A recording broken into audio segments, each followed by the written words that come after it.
Hi everyone, I hope that wherever you are and whatever you're doing, you're having a really good weekend. I'm recording this on Friday evening. It's the last thing I have to record for the week. And frankly, I'm really looking forward to the weekend. I'm really looking forward to not making any videos. I'm really looking forwards to not having to deal with people. I'm sure I'm not the only person. The last 2 or 3 months have been really hard on everybody. Everybody's been stuck inside, or at least a lot of people have. They've had very little to do outside of their home. If they're lucky like me and they live in the country, they've had a little bit more freedom. But for the most part, it's either been work from home or not work at all, or maybe go to work every day and worry about whether you're going to bring something home for the people you care about in terms of infections. And I think it's resulted in everybody feeling really super on edge. Which brings me to what I want to talk to you about today. Have we lost our way? Have, not society per se, but let's bring it down to the clean vehicle world. Have we lost our way? Have we forgotten why we got into cleaner, greener, safer and smarter vehicles? Because based on some of the evidence I've seen in the last couple of weeks, I'm really starting to think that that's true, to the point that I'm even questioning why I make videos, why I do what I do. Because at the end of the day, for the last couple of months, it's resulted in not a lot but pain and suffering on many people's parts. And I think it's really important at the moment for us all to kind of remember where we came from, where we're going, and what we are trying to achieve with the world.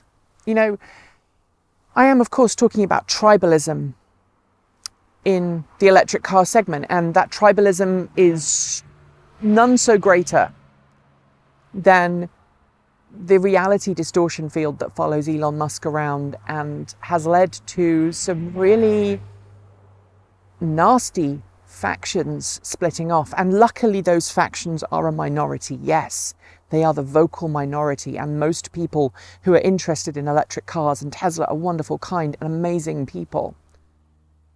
But this past week I've seen Twitter blow up, people leaving particular groups, podcasts, news sites, firing attacks at each other, which frankly I feel are unprofessional at best and just downright disappointing at worst. And it's kind of the very worst that we humans, we creatures that call ourselves humans, have been unleashing on each other. I get that Elon Musk was angry about Fremont. I get that a lot of people are angry about staying at home and stay-at-home orders, and a lot of people just want to go back to normal. I want to go back to normal, whatever normal is.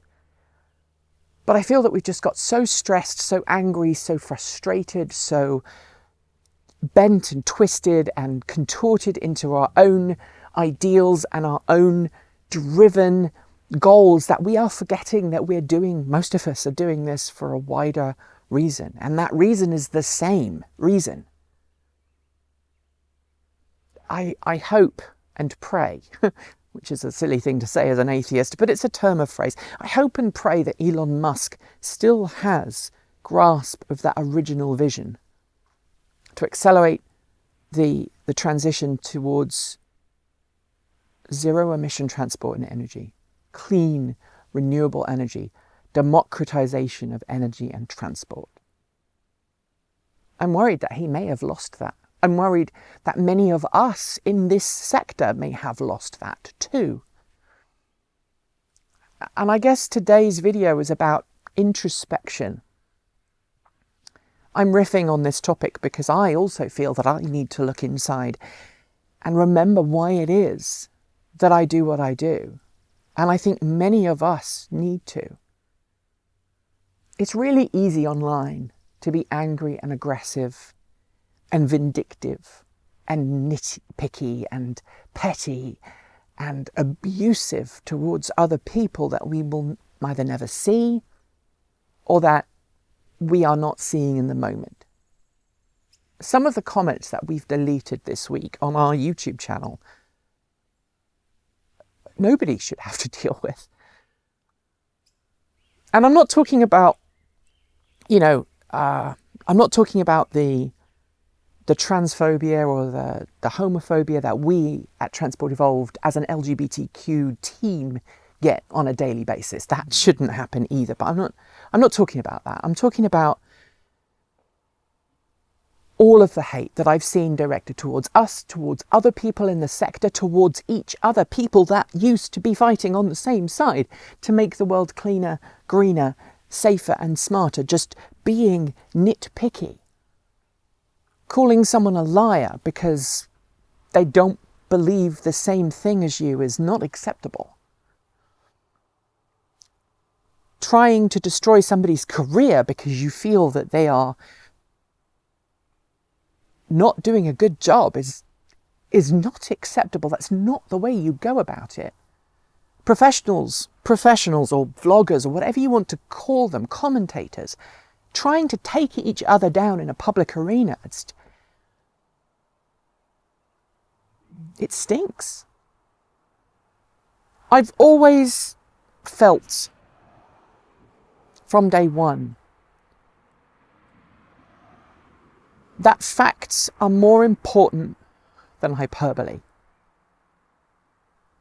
And I know it's made me, enemies by trying to report the good and the bad. And yes, I will admit, everybody has implicit bias. And I try really, really hard to get rid of that implicit bias. But we have to be able to deal with other people and the world around us and not be in an echo chamber. And I just want to know, how do we get back to where we were? Where we all wanted to make electric cars fun and clean and green. And it didn't matter what the badge on front was. It didn't matter whether it was a $70,000 high-end luxury car or whether it was a conversion that someone had put together in their garage. The end result for all electric vehicles worldwide is the same thing. Changing the way we travel to a cleaner, greener alternative. It's one of the reasons why I've been focusing a little bit more on conversions on this channel. It's one of the reasons why I want to focus on open source stuff. Because in the age of coronavirus, with millions of people losing their jobs, we need to focus on making electric vehicles affordable and equitable for everybody. And no amount of backstabbing or trying to prove each other wrong is appropriate.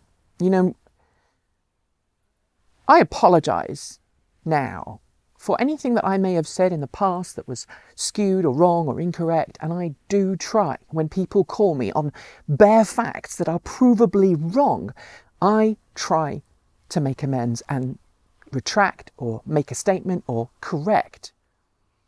I'm not talking about whether someone is right or wrong. That's conjecture. That's editorializing. And I'm allowed to editorialize and have a difference of opinion, as are other commentators. But just because someone's editorializing is different to your own does not make them a liar or a bad person. Let's use facts to speak. Not he said, she said. Not this person on Twitter said this thing because they spoke to someone, or Elon said something that is therefore correct. That's not the way it works. We all have to stand up to each other's scrutiny, but we have to do it in a grown-up and appropriate way and not throwing mud and doing all of these other things. So I think, as you probably guess, that we, all of us, have lost our way. So how do we find our way back? How do we make that step? How do we go back to a place where we cheer every company that's making a step forwards? Where we don't live based on what a company or a person has said in the past, but their hopes and their dreams and their proven steps for the future are? When do we stop calling cars that are clearly series production vehicles compliance cars because they're not being made in the volume that you personally want? I really want to know, because this is not how it should be. This is not how it could have been. We made it like this, all of us. We all had a part to play in getting to this point today. Every single person who's ever made a comment, who's ever done anything online, everyone has made a point to get to this, or a part in getting to this point. Whether it's because we've lacked empathy, whether it's because we've been too quick to comment, whether it's because we've lost track of where we want to go, we've all played a part. So my challenge to you today, my question is, how do we get back? How do we get back to being on the same side, to working together to make the world cleaner, greener, safer and smarter? How do we come back to that point? How do we get the humility back? How do we get the kindness back? How do we get the ability to have compassion for one another and to find common ground, even when we disagree? And I think that's a state of affairs politically around the world right now. And as a child of the 80s, who grew up believing the world was one place and we were all citizens of the world, I just cannot wait to get back to that point. Thanks for watching. Don't forget to like, comment, subscribe. Do something nice for somebody today, just because it's a nice thing to do, without any expectation of getting anything in return. I'll be back tomorrow with more content for you all to enjoy. And I think at some point I'll be taking a couple of days off, so don't worry. I just need some personal time. I'll see you soon. Keep evolving.